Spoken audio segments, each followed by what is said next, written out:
नमः शिवाय। आप सभी पर भोलेनाथ की कृपा सदैव बनी रहे।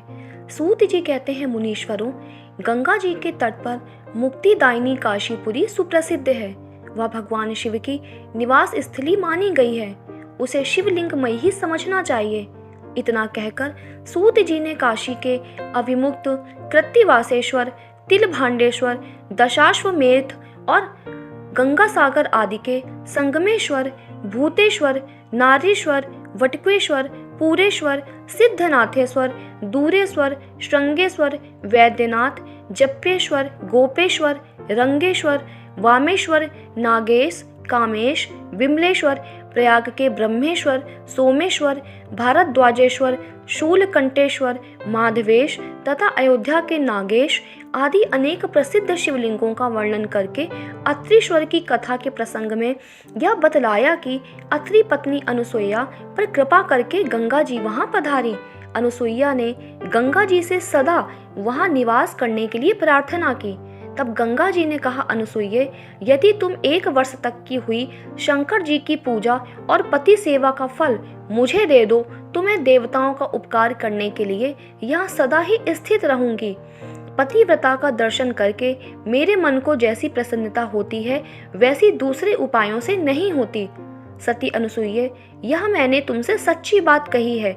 पतिव्रता स्त्री का दर्शन करने से मेरे पापों का नाश हो जाता है और मैं विशेष शुद्ध हो जाती हूँ, क्योंकि पतिव्रता नारी पार्वती के समान पवित्र होती है। अतः यदि तुम जगत का कल्याण करना चाहती हो और लोक हित के लिए मेरी मांगी हुई वस्तु मुझे देती हो तो मैं अवश्य यहाँ स्थिर रूप से निवास करूंगी।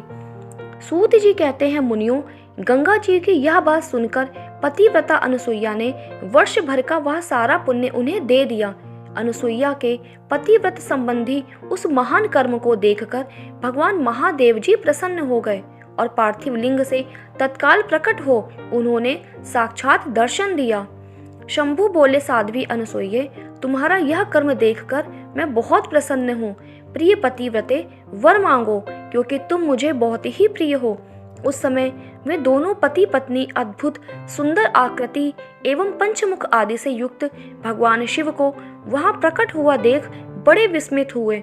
उन्होंने हाथ जोड़ नमस्कार और स्तुति करके बड़े भक्ति भाव से भगवान शंकर का पूजन किया।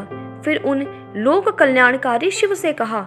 ब्राह्मण दंपति बोले, देवेश्वर, यदि आप प्रसन्न हैं और जगदम्बा गंगा भी प्रसन्न हैं तो आप इस तपोवन में निवास कीजिए और समस्त लोगों के लिए सुखदायक हो जाइए।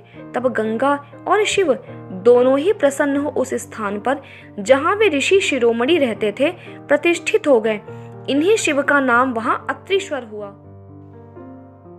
तो दोस्तों, आज की ये कथा यहीं विराम होती है। इसके आगे की कथा हम अगले अध्याय में जानेंगे। उम्मीद करती हूँ आज का ये वीडियो पसंद आया होगा। अगर वीडियो पसंद आया है तो वीडियो को लाइक करिए, अपने दोस्तों के साथ शेयर करिए और इस चैनल पे नए हैं तो इस चैनल को सब्सक्राइब कर लीजिए। आप सभी का वीडियो के अंत तक बने रहने के लिए बहुत बहुत धन्यवाद।